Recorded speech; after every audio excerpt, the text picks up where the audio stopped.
বৈষম্য বিরোধী ছাত্র আন্দোলনের কেন্দ্রীয় কমিটি বাদে সারা দেশের সব কমিটি স্থগিত। গুলশানে চাঁদাবাজের ঘটনায় সমন্বয়ক রিয়াদ সহ রিমান্ডে 4 জন। প্রধান উপদেষ্টা ইসিকে নির্বাচনের তারিখ জানানোর পর ঘোষণা দেবে কমিশন, বললেন সালাউদ্দিন। নির্বাচন ভয় পেলে রাজনীতির দরকার নেই।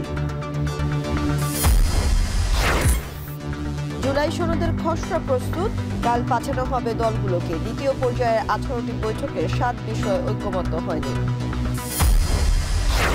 মাইলস্টোনের ঘটনায় বার্ন ইনস্টিটিউটে দগ্ধ আরও 2 রোগীকে ছাড়পত্র। মানসিক স্বাস্থ্যের দিকে বাড়তি নজর।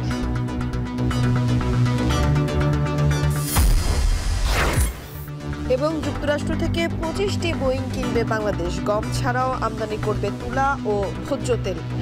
শুল্ক কমাতে 29 জুলাই ফের বৈঠক।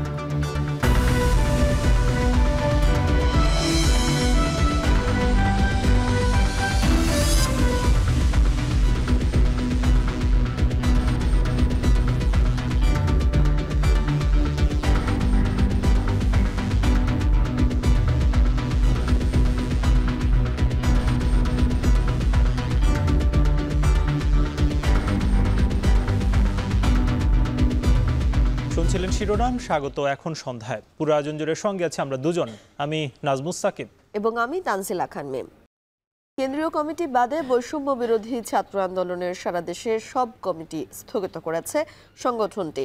বিকেলে রাজধানীর শাহবাগে সংবাদ সম্মেলনে এই ঘোষণা দেন সংগঠনের সভাপতি রিফাত রশিদ। বৈষম্য বিরোধী ছাত্র আন্দোলনের ব্যানারকে ব্যবহার করে কেউ অপকর্ম করলে তার বিরুদ্ধে আইন শৃঙ্খলা বাহিনীকে ব্যবস্থা নেওয়ার অনুরোধ জানান তিনি। ইতিহাসে কোনো ঘটনার দায় স্বীকার করে সারা দেশের কমিটি স্থগিত করা নজিরবিহীন বলেও তিনি মন্তব্য করেন। অর্গানোগ্রামের সিদ্ধান্ত মোতাবেক বৈষম্য বিরোধী ছাত্র আন্দোলনের কেন্দ্রীয় কমিটি ব্যতীত সারা দেশের সকল কমিটির কার্যক্রম আনুষ্ঠানিকভাবে স্থগিত ঘোষণা করা হচ্ছে। এর মধ্য দিয়ে আমরা বৈষম্য বিরোধী ছাত্র আন্দোলনের আগামী কার্যক্রম কোন উপায়ে পরিচালিত হবে সেই সম্পর্কে আমরা বসবো, একটা রূপরেখা তৈরি হবে। বৈষম্য বিরোধী ছাত্র আন্দোলন জুলাই গণ অভ্যুত্থানের প্ল্যাটফর্ম, জুলাই গণ অভ্যুত্থানের স্পিরিটের সাথে সাংঘর্ষিক কোনো কিছুই তারা বরদাস্ত করবে না, এই জিনিসটা আমরা স্পষ্ট করে বলতে চাই এবং তার জন্যই আজকে আমাদের এই বড় ধরনের সিদ্ধান্ত নিতে হচ্ছে। ফরেন সার্ভিস একাডেমিতে জাতীয় ঐকমত্য কমিশনের দ্বিতীয় পর্যায়ের 19তম বৈঠকের শেষে ব্রিফিং করছেন কমিশনের সহ সভাপতি আলী রিয়াজ। আমরা সরাসরি যুক্ত হচ্ছে সেখানে। বিদ্যমান 4 মূলনীতি বিষয়ে কোনো বক্তব্য না রেখেই কেউ কেউ বলছেন যে ভবিষ্যতে অন্যান্য বিষয় যুক্ত করার বিষয়টা উল্লেখিত হতে পারে, নাও হতে পারে। ফলে আমরা যেটা দেখতে পাচ্ছি যে এ বিষয়ে ঐকমত্যে আসা যাচ্ছে না। ফলে কমিশন এখন এটা পুনর্বিবেচনার জন্য নিয়ে গেছে এবং কমিশনকে একটা সিদ্ধান্তের জায়গায় আসতে হবে। আমরা আশা করছি যে আমরা এই আলোচনা পর্ব অর্থাৎ 31শে জুলাইয়ের আগে এই বিষয়ে একটা সিদ্ধান্ত দেব। দ্বিতীয় যেটা, সেটা হচ্ছে ঐকমত্য কমিশনের পক্ষ থেকে একটা পুলিশ কমিশন সংক্রান্ত প্রস্তাব হাজির করা হয়েছিল এবং এ বিষয়ে বিস্তারিত আলোচনা হয়েছে এবং এ বিষয়ে রাজনৈতিক দল এবং জোটসমূহের মধ্যে ঐকমত্য প্রতিষ্ঠিত হয়েছে।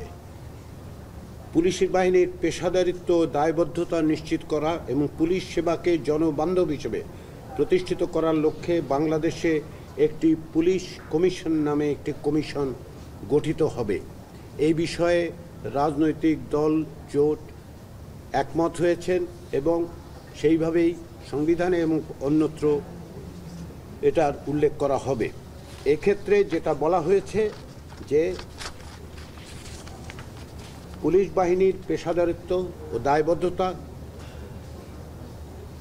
নিশ্চিতকরণ এবং পুলিশ সেবাকে জনবান্ধব হিসেবে প্রতিষ্ঠিত করার লক্ষ্যে একটি স্বাধীন পুলিশ গঠনের প্রস্তাব।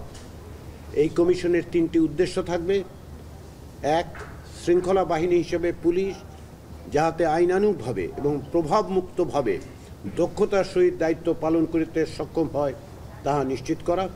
2, পুলিশ বাহিনীর যে কোনো সদস্যের উত্থাপিত অভিযোগের নিষ্পত্তিকরণ।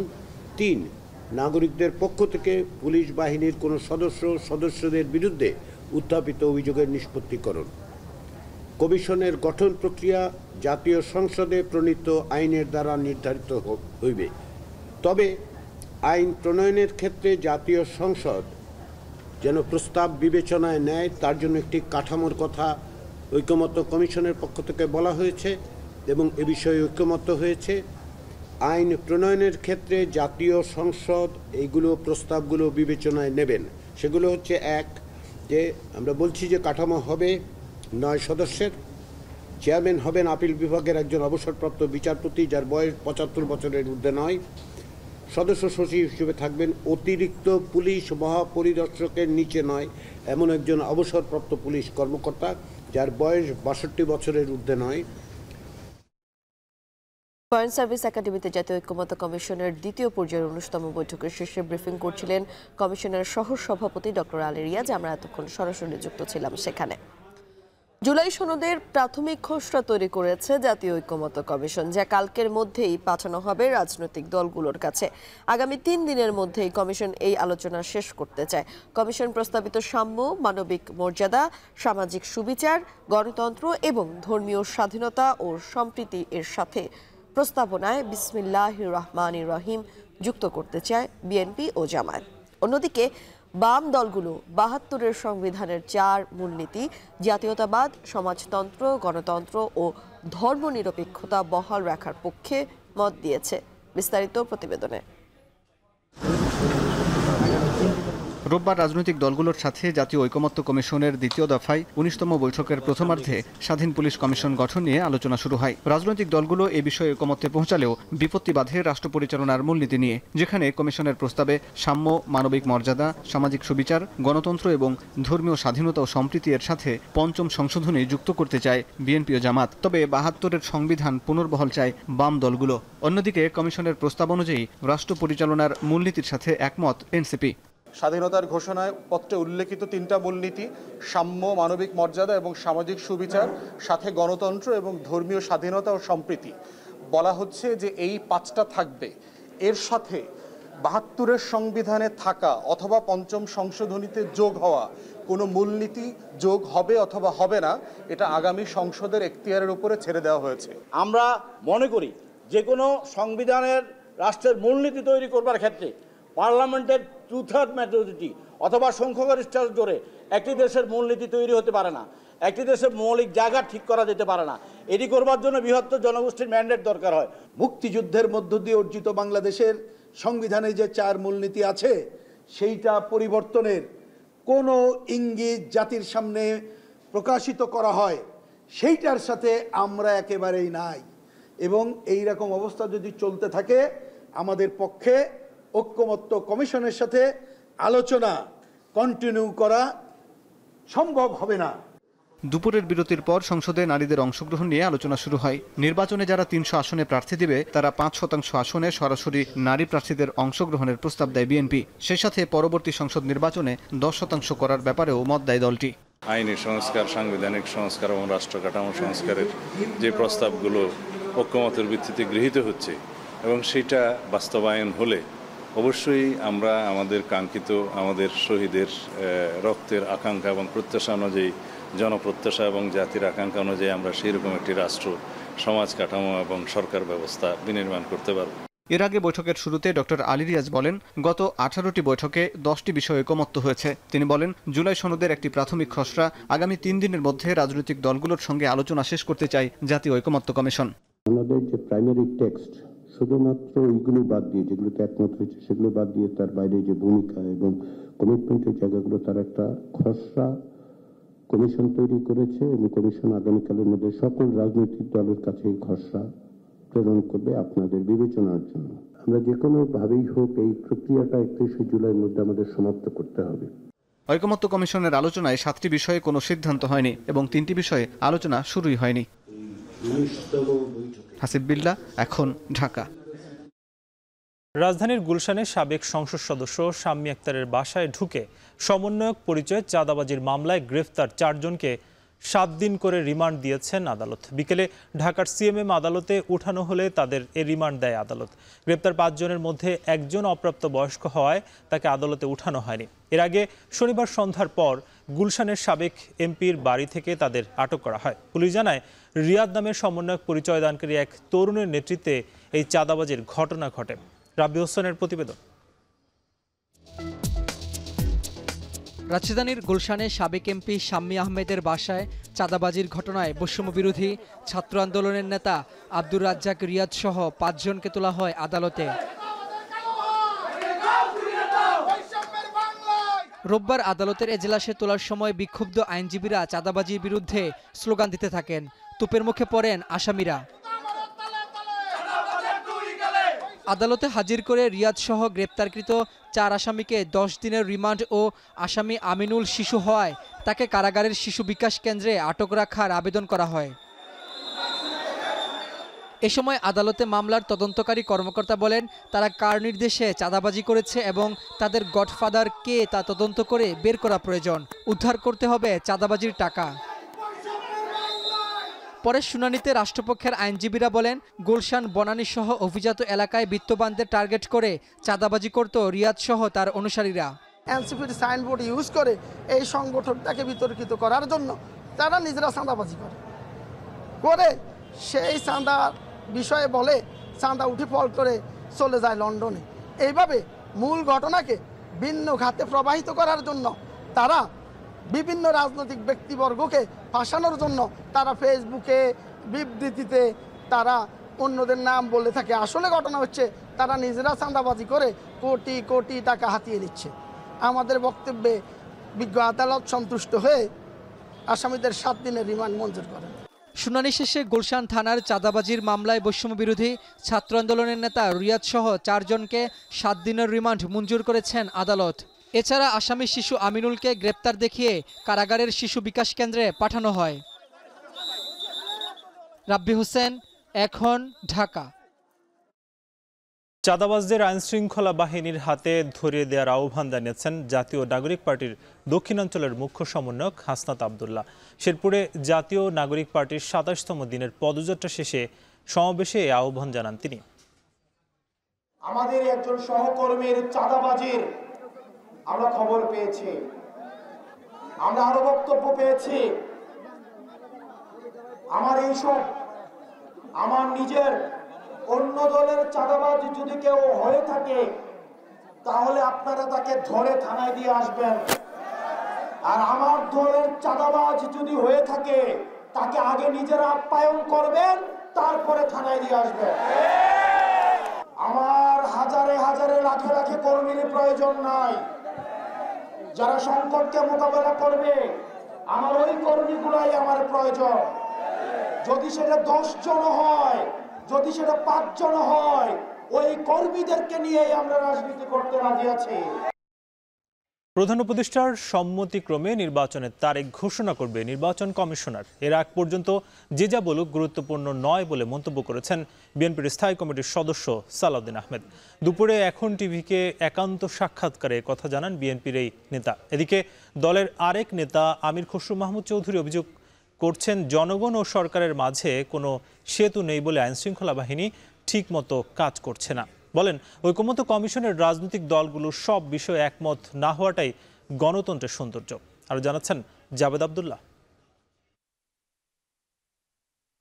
নির্বাচনের তারিখ নিয়ে দীর্ঘ জল্পনা কল্পনা শেষে আগামী ৩-৪ দিনের মধ্যেই নির্বাচনের সময়সীমা জানাবে প্রধান উপদেষ্টা, এমন খবরের সরব রাজনৈতিক অঙ্গন। তাই সব আলোচনাই নির্বাচন কেন্দ্রিক। এমন প্রেক্ষাপটে রোববার সকালে ডিআরইউতে ভাসানী জনশক্তি পার্টির আলোচনা সভায় যোগ দিয়ে বিএনপির স্থায়ী কমিটির সদস্য আমির খসরু মাহমুদ চৌধুরী সতর্ক করে বলেন, যে সব দেশে নির্বাচন নিয়ে গড়িমসি হয়েছে সেসব দেশ ব্যর্থ রাষ্ট্রে পরিণত হয়েছে। সংস্কার প্রসঙ্গে বিএনপির নেতা আরও বলেন, ঐকমত্য কমিশনে রাজনৈতিক দলগুলোর সব বিষয়ে একমত না হওয়াটাই গণতন্ত্রের সৌন্দর্য। যতগুলো দেশে বিপ্লবের মাধ্যমে পরিবর্তন হয়েছে, যেই দেশগুলো যত তাড়াতাড়ি গণতান্ত্রিক অর্ডারে ফিরে যেতে পেরেছে সেই দেশগুলো ভালোভাবে চলছে, গণতন্ত্র চলছে। আর যেই দেশগুলো এই আমাদের মতো যে এখন কিছু লোক শুরু করেছে নির্বাচন বিরোধী কর্মকাণ্ড, গণতন্ত্র বিরোধী কর্মকাণ্ড, যেই সমস্ত দেশে এই সমস্ত কর্মকাণ্ড বেশি দিন চলেছে সেই দেশগুলোতে গৃহযুদ্ধ হয়েছে, সেই দেশগুলোতে অশান্তি হয়েছে। এদিকে দুপুরে বিএনপির শীর্ষ নেতা সালাউদ্দিন আহমেদ এখন টিভিকে সাক্ষাৎকারে জানান, প্রধান উপদেষ্টা নির্বাচনের তারিখ ইসিকে জানালে ত্রয়োদশ জাতীয় সংসদ নির্বাচনের তারিখ ঘোষণা করবে নির্বাচন কমিশন। যতক্ষণ পর্যন্ত মাননীয় প্রধান উপদেষ্টা অথবা ওনার কার্যালয় থেকে যথাযথ প্রক্রিয়ায় নির্বাচন কমিশনে লন্ডন বৈঠকের পরবর্তী যে সিদ্ধান্ত হয়েছে, সম্মতি হয়েছে, সেটা কমিউনিকেট না হচ্ছে, ততক্ষণ পর্যন্ত বাদবাকি আমরা বা অন্যরা যাই বলি না কেন সেটা ধর্তব্য নয়।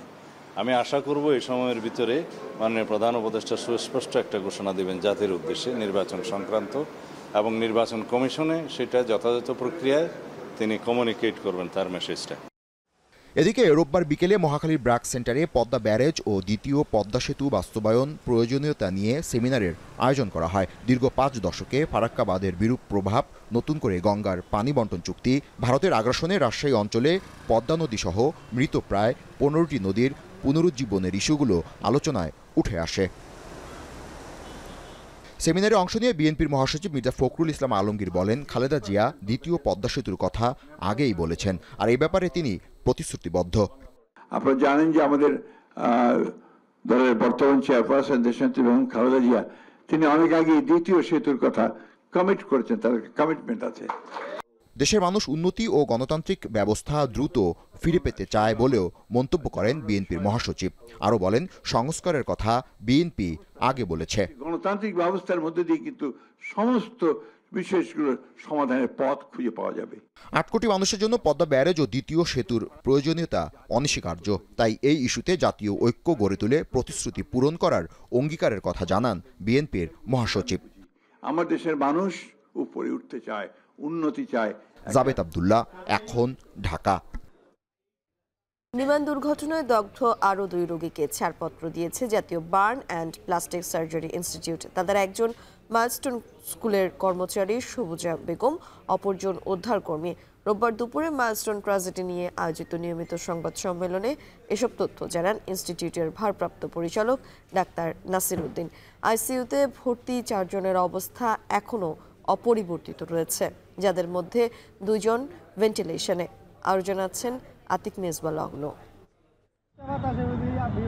আগুনের লেলিহান শিখায় চারপাশ যখন গ্রাস করছিল, ক্লাসরুমে তখন চিৎকার আর আর্তনাদ। সবাই তখন প্রাণ বাঁচাতে ছুটছিল বাইরে। নিজের জীবন ঝুঁকিতে ফেলে সন্তানতুল্য শিশুদের বাঁচাতে ছুটে গিয়েছিলেন মাইলস্টোন স্কুল অ্যান্ড কলেজের স্টাফ সবুজা বেগম।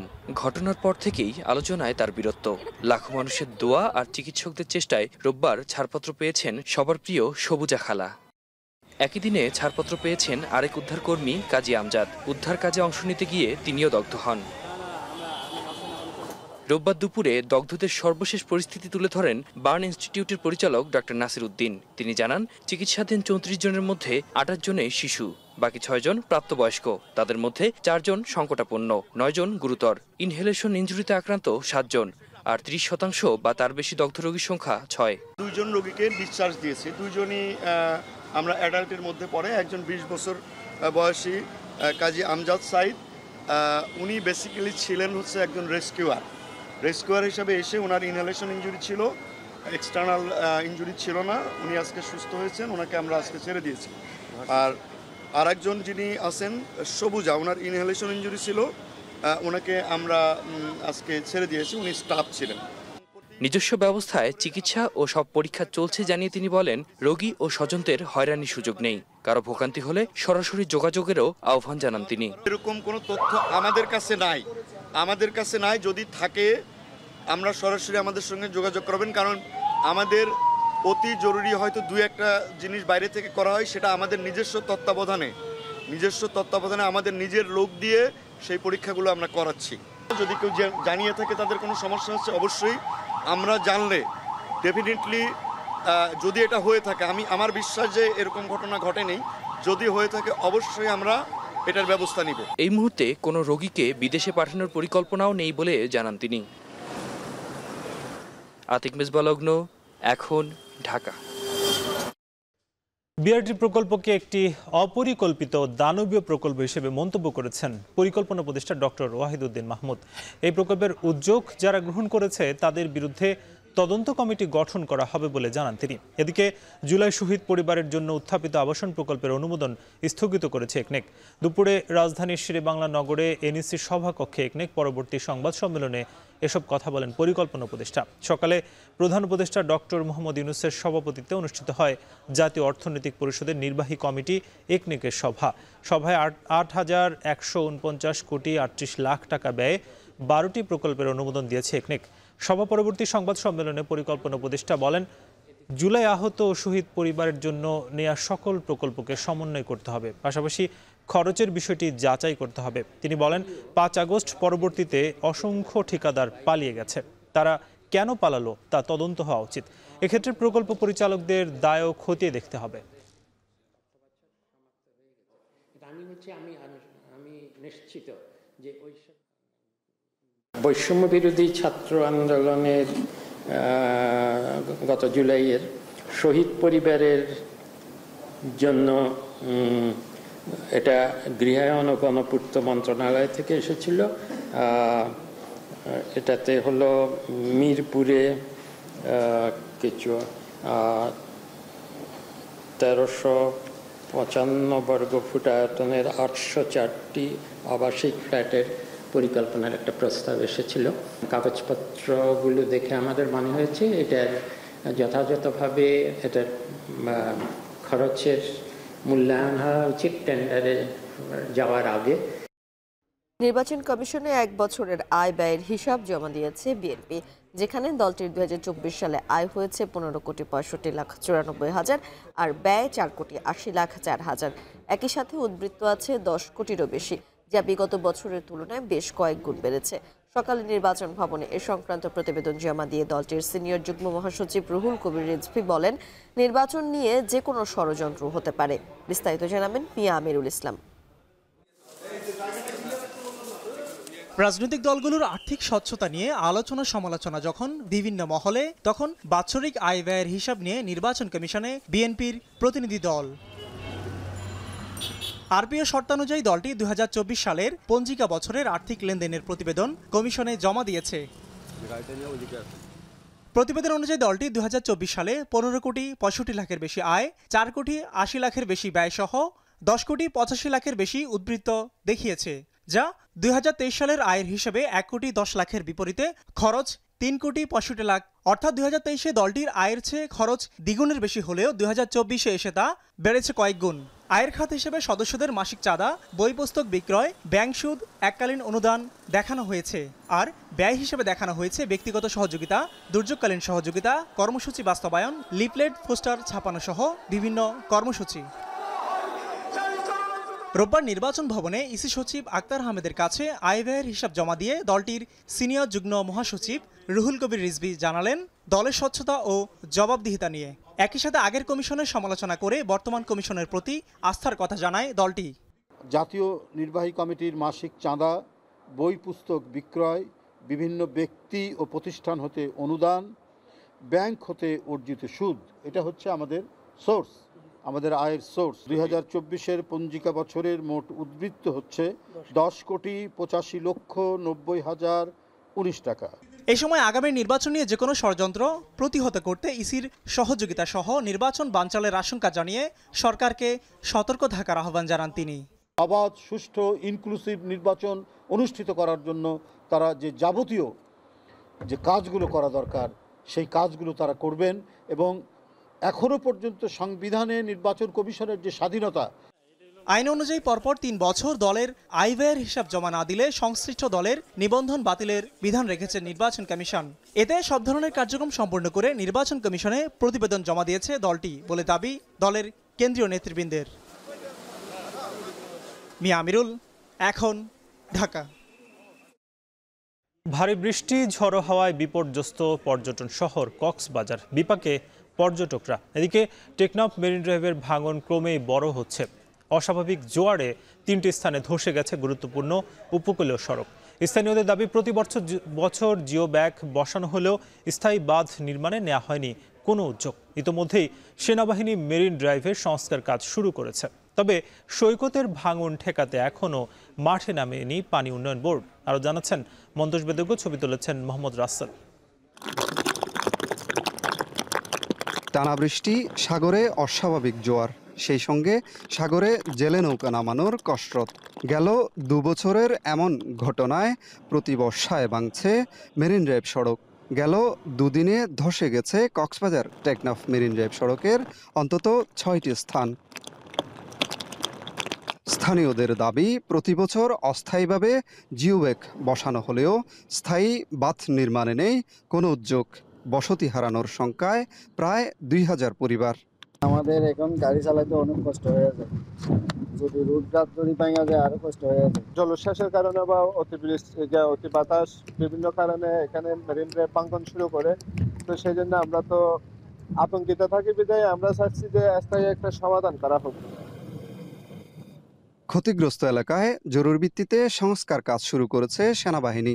বৈরী আবহাওয়া উপেক্ষা করেই চলছে মাটি ভরাট ও জিওব্যাগ বসানোর কাজ। এটা স্পেশাল এক ধরনের রিটেনিং ওয়াল, যেটাকে সমুদ্রের সাথে সামঞ্জস্য রেখে আমরা এটাকে সি ওয়াল বলি। একটা বিশেষ ধরনের রিটেনিং ওয়াল যেটা সমুদ্রের জন্য আলাদা করে ডিজাইন করে। মেরিন ড্রাইভ সড়কের ভাঙন রোধে গত বছর কক্সবাজার টেকনাফ মেরিন ড্রাইভ সড়ক চৌড়াকরণ প্রকল্প হাতে নেয় সড়ক বিভাগ। প্রকল্পের তথ্যানুযায়ী প্রথম ধাপে 1092 কোটি 35 লাখ টাকা ব্যয়ে কক্সবাজার শহরের কলাতলী থেকে উখিয়া উপজেলার পাটুয়ারটেক পর্যন্ত 30.40 কিলোমিটার রাস্তা চৌড়া করা হচ্ছে। এছাড়াও রেজুকালের উপর নির্মাণ করা হচ্ছে 305 মিটারের 2 লেনের সেতু। মনতোষ বেদজ্ঞ, এখন কক্সবাজার। যুক্তরাষ্ট্রের পাল্টা শুল্ক আরোপ ইস্যুতে 29-30 জুলাই তৃতীয় ও চূড়ান্তবারের মতো যুক্তরাষ্ট্রের সাথে আলোচনা বসছে বাংলাদেশ। পাশাপাশি যুক্তরাষ্ট্রের সাথে বাংলাদেশের বাণিজ্য ঘাটতি কমাতে এবার দেশটির বোয়িং কোম্পানি থেকে 25টি উড়োজাহাজ কেনার জন্য কার্যাদেশ দিয়েছে বাংলাদেশ। কথা চলছে গম, সয়াবিন ও তুলা আমদানির বিষয়ে। তবে বিশেষজ্ঞরা বলছেন, যুক্তরাষ্ট্র থেকে বেশি দামে পণ্য আমদানির প্রভাব যেমন পড়বে জনগণের পকেটে, তেমনি সম্পর্ক নষ্ট হতে পারে পুরনো বিদেশি বন্ধুদের সঙ্গেও। বিস্তারিত জানাবেন আসিফ ইকবাল খান।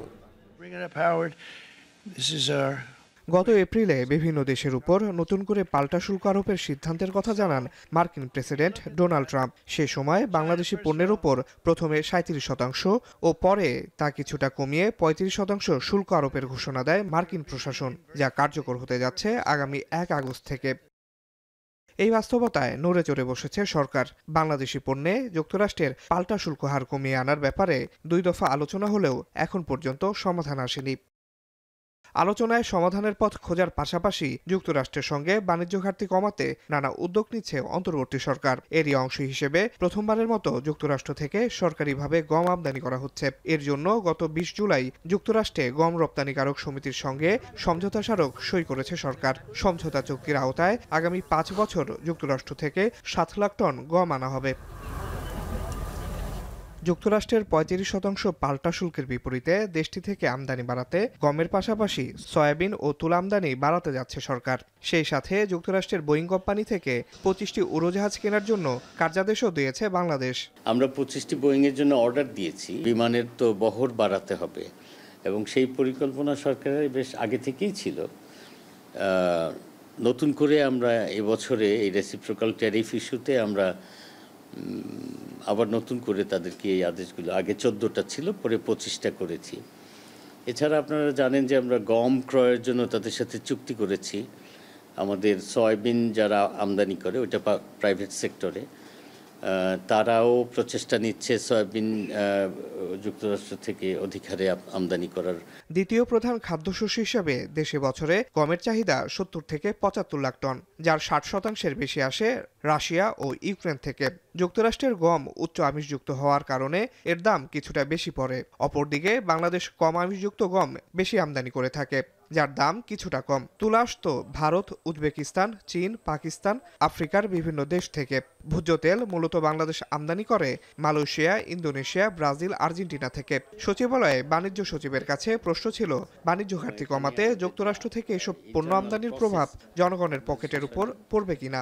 যা কিছুই তাদের কাছ থেকে কিনবো তাই যে বেশি দামের হবে একথা আপনি ধারণা করে নিচ্ছেন কেন? এই জিনিসগুলোই যেগুলো যুক্তরাষ্ট্র থেকে এখন আমরা আনার কথা বলছি, সেগুলো তো ব্যবসায়ীরা ইম্পোর্ট করেছে এর আগে। তো তার জন্য ব্যবসা সুবিধা না থাকলে সে কিভাবে আনবে? আমরা শুধু ব্যবসায়ীদেরকে সংযোগ ঘটিয়ে দিতে চাচ্ছি। এর প্রভাব দেশের বাজারের উপরে তেমন কিছু পড়বে না। তবে কৃষি অর্থনীতিবিদরা বলছেন, যুক্তরাষ্ট্র থেকে বেশি দামে পণ্য আমদানির প্রভাব যেমন পড়বে জনগণের পকেটে, তেমনি হতে পারে পুরনো বন্ধুদের সাথে সম্পর্কের অবনতিও। বেশি দামে গম কিনে ইউএস কে বাণিজ্যিক সুবিধা দেওয়ার জন্য আমাদের বাংলাদেশের ভোক্তাদের কোনো দায় নেই। ইউএস কে সুবিধা দেওয়ার জন্য আমরা গম কিনে নিয়ে আসব, এটা কিন্তু যুক্তিপূর্ণ হয় না, এবং তাতে করে আমাদের ক্ষতি, আর্থিক ক্ষতি। আর একটা দিক হলো যে ইউএস এর প্রতি আমাদের নির্ভরতা বাড়িয়ে দেয়া। এদিকে পাল্টা শুল্ক আরোপ ইস্যুতে আরেক দফা আলোচনা করতে বাণিজ্য উপদেষ্টা শেখ বশিরউদ্দিনের নেতৃত্বে একটি দল যুক্তরাষ্ট্রে যাচ্ছে। বৈঠক অনুষ্ঠিত হবে 29 ও 30 জুলাই। এর আগে 2 দফা আলোচনায় বাংলাদেশের জন্য কোনো সমাধান না আসলেও এরই মধ্যে জাপান, ইন্দোনেশিয়া, ভিয়েতনাম, ফিলিপাইন সহ কয়েকটি দেশ আলোচনায় কমিয়ে এনেছে শুল্কের পরিমাণ। তাই আশাবাদী বাংলাদেশও। আসিফ ইকবাল খান, এখন, ঢাকা। 2023-এর ফেব্রুয়ারির পর সামগ্রিক মূল্যস্ফীতি প্রথমবারের মতো 9% নিচে নেমেছে। খাদ্য সামগ্রীতে মূল্যস্ফীতি হয়েছে 7.39%। তবে বিগত কয়েক মাস ধরে চালের দাম বৃদ্ধির উদ্বেগের কারণ হয়েছে সরকারের কাছে। পরিকল্পনা মন্ত্রণালয়ের এক প্রতিবেদনে উঠে আসে, রেমিটেন্স বৃদ্ধি এবং ডলারের বিপরীতে টাকার মূল্যায়ন বাড়া, রপ্তানি প্রবণতা ফিরে আসা সহ নানা সূচকে বৈদেশিক আয়ে স্থিতিশীলতা ফিরেছে। এছাড়াও উঠে আসে এনবিআরের আন্দোলন ও কর্মবিরতির জন্য তুলনামূলক এবছর রাজস্ব আয় কম হবার দিকটিও। শাহাদাত অভ্রের প্রতিবেদন। গত কয়েক মাসে অস্বাভাবিক হারে বেড়েছে চালের দাম। খুচরা বাজারে চিকন চালের দাম 70 থেকে 75 টাকা কেজি বিক্রি হচ্ছে, যার বিরূপ প্রভাব পড়েছে স্বল্প আয়ের মানুষের জীবিকায়। তাই সবার উদ্বেগ যখন চালের দাম নিয়ে, তখন পরিকল্পনা মন্ত্রণালয়ের অর্থনৈতিক পরিস্থিতি নিয়ে জুলাই মাসের প্রতিবেদনে উঠে এসেছে খাদ্যে মূল্যস্ফীতি কমার কথা। 2023-এর ফেব্রুয়ারির পর সামগ্রিক মূল্যস্ফীতি প্রথমবারের মতো 9%-এর নিচে নেমেছে। এক্ষেত্রে খাদ্য সামগ্রিক মূল্যস্ফীতিতে 7.39%, যা 2023 সালের পর সর্বনিম্ন। প্রতিবেদনে বলা হয়েছে, খাদ্যের ক্ষেত্রে মে মাসে চালের অবদান 40% থেকে জুনে 50%-এ বেড়েছে। চালের দাম বিশ্লেষণ করে দেখানো হয়েছে, জুন মাসে সামগ্রিক খাদ্য মূল্যস্ফীতিতে মাঝারি চালের অবদান 25%। চালের দাম বৃদ্ধি উদ্বেগের বিষয় বলে মন্তব্য করেছেন বিশ্লেষকরা। সামগ্রিকভাবে মূল্যস্ফীতি লক্ষ্যমাত্রা কমলেও চালের দাম কমানো না গেলে মধ্যবিত্ত ও নিম্ন মধ্যবিত্তের জীবনে বাড়বে মূল্যস্ফীতির চাপ। চালের এই যে মূল্যস্ফীতি যতটা কমেছে, সেটা যে বেনিফিশিয়ারি যারা হওয়ার কথা সাধারণ মানুষ, তারা কিন্তু স্বস্তিতে আসতে পারবে না। যদিও অন্তর্বর্তী সরকারের প্রতিশ্রুতি অনুযায়ী মূল্যস্ফীতি সাথে নিয়ে আসার ক্ষেত্রে এগিয়েছে বলে মনে করেন এই বিশ্লেষক। আমাদের খাদ্য উৎপাদন যথেষ্ট একটা স্বস্তিদায়ক পজিশনে আছে, মানে আমাদের লোকাল ফুড প্রোডাকশন যথেষ্ট ভালো, এবং সেখানে সরকারের ক্রেডিট, অবশ্যই সরকার ক্রেডিট ডিজার্ভ করে, এবং পাশাপাশি আমাদের যারা খাদ্য উৎপাদন করে তাদের একটা বড় ক্রেডিট। পরিকল্পনা মন্ত্রণালয়ের পক্ষ থেকে জানানো হয়েছে, রেমিটেন্স বৃদ্ধি এবং ডলারের বিপরীতে টাকার মূল্যায়ন বাড়া, রপ্তানি প্রবণতা ফিরে আসা সহ নানা সূচকে বৈদেশিক আয়ে স্থিতিশীলতা এসেছে এই প্রতিবেদনে। অন্যদিকে সংস্কার কার্যক্রমের প্রভাব পড়েছে জুনের রাজস্ব আয়ে। এছাড়াও আন্দোলন ও কর্মবিরতির জন্য গেল অনেক বছরের তুলনায় এবছর রাজস্ব আয় অনেকটাই কম। শাহাদাত অফরো, এখন, ঢাকা। মার্কিন প্রেসিডেন্ট ডোনাল্ড ট্রাম্পের ফোনে যুদ্ধবিরতি আলোচনায় বসতে রাজি হলেও চতুর্থ দিনের মতো থাইল্যান্ড কম্বোডিয়া সীমান্তে গোলাগুলি অব্যাহত রয়েছে। ট্রাম্পের ফোন দেওয়ার গোলাগুলির ঘটনায় পাল্টি দোষারোপ করছে ব্যাংকক নমপেন। বিরোধপূর্ণ সীমান্তে উত্তেজনা চলমান থাকায় শঙ্কিত বাসিন্দারা। স্থায়ী শান্তির জন্য মার্কিন প্রেসিডেন্টকে কার্যকর পদক্ষেপ নেওয়ার আহ্বান থাই কম্বোডিয়ান নাগরিকদের। এদিকে মালয়েশিয়ার পররাষ্ট্রমন্ত্রী মোহাম্মদ হাসান জানিয়েছেন, তাদের মধ্যস্থতায় সোমবার থাইল্যান্ড কম্বোডিয়া আলোচনায় বসার সম্ভাবনা রয়েছে। তৌহিদুর রহমানের প্রতিবেদন। 40 বছর বয়সী থাই যুবক কোমসান প্রাচ্যা কম্বোডিয়া থাইল্যান্ডের বিরোধপূর্ণ সীমান্তে বৃহস্পতিবার গোলাগুলি শুরুর পর তার বাচ্চাদের স্কুল থেকে ফোন আসে। পরে স্ত্রী, 14 বছর বয়সী মেয়ে, 9 বছর বয়সী ছেলে এবং তার ছেলের বন্ধুকে আনতে ছুটে যান স্কুলে। ফেরার পথে বাড়ি থেকে প্রায় 3 কিলোমিটার দূরে একটি পেট্রোল পাম্পের কাছে যাত্রাবিরতি দেন। তখন গাড়ি থেকে নেমে পেট্রোল পাম্পে থাকা দোকানে খাবার কিনতে যায় কমসানের পরিবার। ঠিক তখনই একটি কামানের গোলা আঘাত হানলে পাম্পটি পুরোপুরি ধ্বংস হয়ে যায়। ঘটনাস্থলেই মৃত্যু হয় গোটা পরিবারের। প্রিয়জন হারানোর বেদনা নিয়ে এভাবেই সংঘাতের ভয়াবহতার কথা তুলে ধরেছেন থাই যুবক। মোবাইলে থাকা স্ত্রী সন্তানদের ছবি এখন তার একমাত্র অবলম্বন। ভয়াবহ এই সংঘাতে কমসানের পরিবারের মতো আরও অনেক বেসামরিক নাগরিক প্রাণ হারিয়েছেন। এ অবস্থায় যুদ্ধবিরতির জোর দাবি পরিবারহারা এই যুবকের। ญาติพี่น้องก็พึ่งพาได้ใครไม่มีก็ให้แล้วไอ้คนโตก็ใช้ทำนั่นทำนี่ล้างจานก็ এমন পরিস্থিতির মধ্যে দুদেশের উত্তেজনা কমানোর বার্তা দিলেন মার্কিন প্রেসিডেন্ট ডোনাল্ড ট্রাম্প। উভয় দেশের নেতাদের সঙ্গে ফোনে কথা বলে ট্রুথ সোশ্যালে দেয়া এক পোস্টে তিনি দাবি করেন যুদ্ধবিরতির আলোচনায় রাজি হয়েছে কম্বোডিয়া ও থাইল্যান্ড। যুদ্ধবিরতিতে নীতিগতভাবে সম্মত হয়ে ব্যাংকক নমপেন আলাদা বিবৃতিতে ট্রাম্পের প্রস্তাবের জন্য তাকে স্বাগত ও ধন্যবাদ জানায়। যদিও এরপর রাতভর সীমান্তে গোলাগুলি অব্যাহত ছিল। এই অবস্থায় কম্বোডিয়ার কাছ থেকে যুদ্ধবিরতির আশ্বাসের উপর জোর দিয়েছেন থাইল্যান্ডের ভারপ্রাপ্ত প্রধানমন্ত্রী। ตรงนี้ทั้งหมดเนี่ยเขารู้สึกว่าถ้าหากว่ายังไม่สามารถหาคู่หยุดยิงได้เขาเองเขาก็ไม่พร้อมจะเจรจาทางการค้ากับประเทศทั้งคู่กรณีซึ่งเราก็บอกว่าอันนี้ไม่มีปัญหาเพราะมันเป็นหลักการอยู่แล้ว এমন পরিস্থিতিতে সীমান্তের উভয় পাশের মানুষের মাঝে মিশ্র প্রতিক্রিয়া দেখা দিয়েছে। যুদ্ধবিরতির আলোচনায় রাজি হওয়ায় কেউ কেউ সুখবর হিসেবে দেখলেও ট্রাম্পের ফোনের পর গোলাগুলি অব্যাহত থাকায় আতঙ্ক এখনও তাড়া করছে অনেককে। তাই স্থায়ী সমাধান চান থাই কম্বোডিয়ান নাগরিকরা। ខ្ញុំគិតថាវាជាការល្អមែនទែននៅក្នុងនាមប្រជាពលរដ្ឋខ្មែរខ្ញុំពិតជាសប្បាយចិត្តបើសិនប្រទេសទាំងពីរទទួលយកនៅការឈប់បាញ់បន្តការចរចាឲ្យពយល់ភាគីទាំងសងខាងហ្នឹងធ្វើម៉េចឲ្យយល់ទាំងសងខាងហើយបើឈប់សង្គ្រាមទាំងអស់ហ្នឹងមិនឲ្យកើតឡើងម្ដងទៀតអញ្ចឹងจริงๆแล้วถ้าหยุดยิงก็ดีขึ้นครับอเมริกาให้หยุดยิงก็ดีเลยครับก็ไม่เป็นไรครับก็ถือว่าสงบขึ้นครับ তিন দিনের এই সংঘাতে উভয় দেশেই বহু হতাহত ও ক্ষয়ক্ষতির ঘটনা ঘটেছে। ঘরবাড়ি হারিয়েছেন কম্বোডিয়ার অন্তত 40,000 এবং থাইল্যান্ডের প্রায় 1.5 লাখ বাসিন্দা, যাদের অনেকেই এখন আশ্রয়কেন্দ্রে সময় কাটাচ্ছেন। তৌহিদুর রহমান, এখন বিশ্ব। শেষ করছি এখন সন্ধ্যা। তবে তার আগে শিরোনামগুলো আরো একবার। বৈষম্য বিরোধী ছাত্র আন্দোলনের কেন্দ্রীয় কমিটি বাদে সারা দেশের সব কমিটি স্থগিত। গুলশানে চাঁদাবাজির ঘটনায় সমন্বয়ক রিয়াদ সহ রিমান্ডে 4 জন। প্রধান উপদেষ্টা ইসিকে নির্বাচনের তারিখ জানানোর পর ঘোষণা দেবে কমিশন, বললেন সালাউদ্দিন। নির্বাচন ভয় পেলে রাজনীতির দরকার নেই। জুলাই সনদের খসড়া প্রস্তুত, কাল পাঠানো হবে দলগুলোকে। দ্বিতীয় পর্যায়ের 18টি বৈঠকে 7 বিষয়ে ঐকমত্য হয়নি। মাইলস্টোনের ঘটনায় বার্ন ইনস্টিটিউটে দগ্ধ আরও 2 রোগীকে ছাড়পত্র, মানসিক স্বাস্থ্যের দিকে বাড়তি নজর। এবং যুক্তরাষ্ট্র থেকে 25টি বোয়িং কিনবে বাংলাদেশ। গম ছাড়াও আমদানি করবে তুলা ও ভোজ্য তেল। শুল্ক কমাতে 29 জুলাই ফের বৈঠক।